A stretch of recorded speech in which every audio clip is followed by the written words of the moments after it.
Саламатсыздар ма, құрметті оқушылар? Біз бүгінгі сабағымызда тағы да бір сөз табы сан есімменен, оның жасалу жолдарымен танысатын боламыз. Сан есім бұл аты айтып тұрғандай, санның есімі, заттың санын, саналу ретін, мөлшерін білдіретін сөз табының бірі. Сұрақтары қанша, неше, нешеу, нешінші?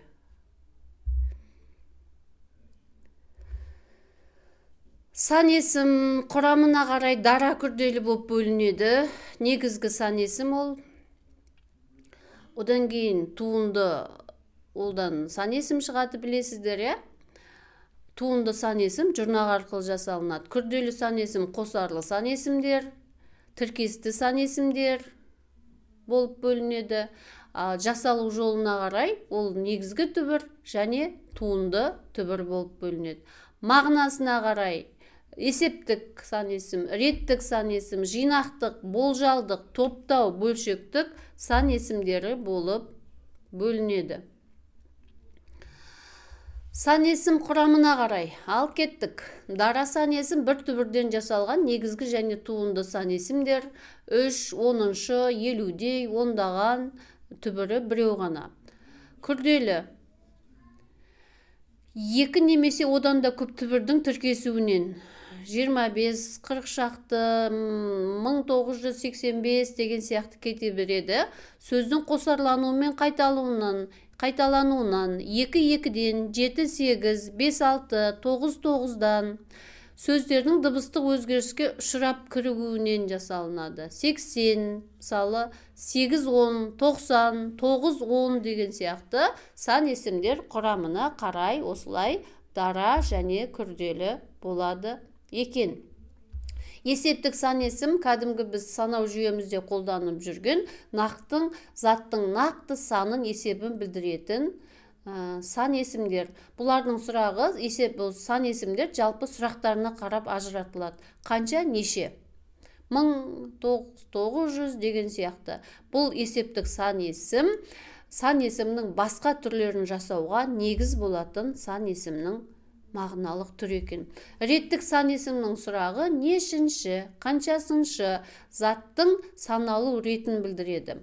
Оған ыншы, жұрнағы жалғану арқылы жасалынады. 49-шы, 35-шы, 66-шы, 42-шы, 7-шы сұрағы нешінші? Жинақтық сан есім, бұл жинақтық сан есім тек жетеу ғана. Бұның сұрағы нешеу? Ұмытпаймыз. Осы жинақты сан есімді де балалар қаншау деген сұрақ берілетін болса ұмытып қалады. Қараңыздар, 1, 2, 3, 4, 5, 6, 7 болды. Осы 7 жинақтық сан есім бар. Сұрағы ау, еу. 2, 6, 7 сан есімдеріне ау, еу жұрнағы жалған кезде түбірдің соңындағы дауысты дыбыс түсіп қалады. Бұл жерде қандай ықпал бар? Кейінді ықпал бар. Болжалдық сан есім бұл заттың санын дәл білдірмейді. Шамамен болжап көрсетеді. Сұрағы қай шамада, қаншадан болжалдық сан есімнің жасалу жолдары бар екен. Жұрнақ арқылы лаған, жиырмалаған, екеулеген, мыңдаған, лап-леп, жиырмалап, екеулеп, бір-бірлеп деген сияқты. Дайдей, 90-дай, мыңдай. Қараңыздар, дәл санын білмейді, болжалдап айтады. Есептік сан есімдерге көптік жалғауы мен барыс жатыс септік жалғауының жалғану арқылы жасы 40-тарда, жасы 50-лерде дәл қанша екенін білмейді. Немесе бізде қазақта өте жақсы бір қызық нәрсе бар ғой, сағат 6-ларда кел дейді. 6-дан 5 кеткен, 10 кеткен айтылмайды. Сағат 6-ларда кел десе 7-ге 5 минут қалғанда келіп те 6:55-те келдім деп тұрамыз. Есептік сан есімдерге қосарлану арқылы жасалынады. 30-35, 2-3, 50-60-тай, 100-100-ден деген сияқты сан есімдер қосарланып жасалынса да, бұл болжалдық сан есім. Есептік сан есімдерге шамалы, сияқты, 50 шақты, 10 шақты, мыңғаралы, 7-ге таман, 60-қа тарта, мінекей мұнда да дәл санын білмейді, болжалдап тұр. Бұл болжалдық сан есім екен. Топтау сан есімі заттың санын топтап көрсетеді. Нешеден, қаншадан деген сұраққа жауап береді. топтау сан есімдер дара сан есімдермен қосарланған сан есімдерге шығыс септік жалғануы арқылы жасалынады.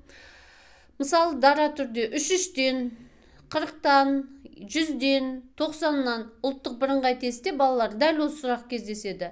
Шығыс септіктің жалғануынан сан есімнің қандай түрі жасалынады? Топтау сан есімі жасалынады. Күрделі түрде 12-ден, 26-дан, 45-ден тек қана шығыс септігінің жалғануы арқылы жасалынады. Бөлшектік сан есім атынан білдіріп тұр, заттың бөлшектік санын білдіреді. Оның жай бөлшек, ондық бөлшек, математикада қолданылатын сан есімдер осы бөлшекте түрінде кездесетін бұл бөлшектік сан есімге жатады екен. Барлық түріне тоқталдық. Енді сан есімнің емлесі. Күрделі сан есімнің әр сыңары бөлек жазылады. 1985, 1986 десек те барлығы өз бір-бірінен бөлек жазылады. Цифрмен таңбаланған дара және күрделі сан есімдерге жалғау дефис арқылы жалғанады. 13-ге, 7-ден, 63-ге. Реттік сан есімдер араб цифрымен берілсе, ыншы жұрнағының орнына дефис қойылады. Мысалы, 11-ші сынып араб цифрлары бұл біздің осы математикада қолданып санап жүрген цифрларымыз. 2 қатар, 16-шы орын, 51-ші тапсырма, 7-ші бөлме. Ал рим цифрымен берілсе, дефис қойылмайды. Ол мысалы ғасыр деген сөзді ұмытпасақ болды. 21-ші ғасыр, 20-ші ғасыр деп егертім рим цифрымен жазатын болсақ, онда дефис қойылмайды. Дәл осы сөздерді араб цифрымен жазатын болсақ, онда дефис арқылы жазылады. 2, 6, 7 сандарына жинақтық сан есімнің аудио жұрнағы жалғанған кезде, бағана жинақтық сан есімде айттым, соңындағы дыбыстары түсіп қалады екен. Цифрмен жазылған сан есімдерге болжалдық сан есімнің қосымшалары дефис арқылы жалғанады. Мысалы, 100-ден, 6-ларда, 70-ден деп егер цифрмен жазылса, дефис арқылы жазылады. Көптеген оқушылар осыдан қате жібереді. Жөндеп, қарап, түсініп аламыз. Қосарлану арқылы жасалынатын болжалдық сан есімдер сөзбен жазылса да, цифрмен жазылса да, арасына дефис қойылады. 2-3 бала деп санмен жазылса да, сөзбен жазылса да, 70-80 қой десе де, оның ортасына дефис қойылады екен. Бөлшектік және болжалдық сан есім жасайтын сөздерге өзі тіркескен сандар сөзбен берілсе де, цифрмен берілсе де бөлек жазылады. 100 қаралы, 50 шақты, 10-нан 1, 12 жарым, қараңыздар, 1 ширек, барлығы да тіркеспен сөзбен барлығыменен бөлек жазылады. Қосарлама айтылған топтау сан есімдері сөзбен берілсе де, цифрмен берілсе де, дефис арқылы жазылады. 7-7-ден, 20-30-дан, 1-1-ден қараңыздар. Сөзбен берілген нұсқасы берілген, және санмен берілген нұсқасы берілген. Екі нұсқасында да дефис арқылы жазылады. Күн жыл аттарымен тіркесіп келген сан есімдер араб цифрымен берілсе де дефис қойылмайды. Көп оқушылар осы 1986 жыл 16 желтоқсан дегеннің арасында дефис қойылады. Жоқ, бұл жерде дефис қойылмайды екен. Бұл сан есімнің жазылу емлесі. Сан есімнің сөйлемдегі қызметі. Сан есімнің сөйлемдегі негізгі қызметі анықтауыш, себебі анықтауыштың сұрағы қандай, қанша, қандай, қай және қанша, неше. 8 қырлы, 1 сырлы. Қандай? Сан есім жіктеліп немесе көмекші етістіктермен тіркесіп келіп баяндауыш болады. Келген адамдар 6 екен, нешеу екен? Біз бәріміз 9-біз, нешеуіміз. Сан есім атау тұлғада тұрып бастауыш болады. 4 түгел болса төбедегі келеді, 6 бала болса ауыздағы кетеді. Кім түгел болса? Кім?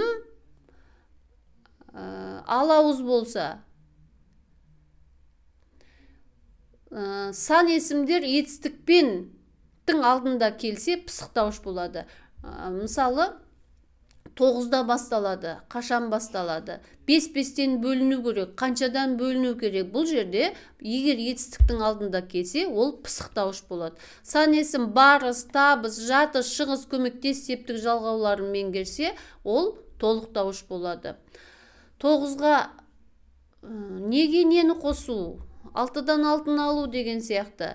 Сан есім зат есіммен де қатыстық сын есіммен тіркесіп келіп, сөйлемде күрделі мүше болады. Жарысушылар әртүрлі тапсырма орындады. Сағатына 70-80 км жылдамдықпен жүреді. Қанша жылдамдықпен? Қараңыздар, күрделі мүше болады. Ал құрметті оқушылар, біз бүгінгі сабағымызда сан есімнің мағыналық түрлері, олардың жасалу жолдары және сан есімнің емлесінен оқушылар көптеген қате жібереді. Осы сан есімнің жазылу емлесіне тоқталдық. Ендігі сабақтарда ұлттық бірыңғай тестте осы сан есімнен сұрақтар болатын болса, сіздерді тек қана ең жоғарғы бал алады деген үмітпенен бүгінгі сабағымызды аяқтаймыз. Назарларыңызға рахмет.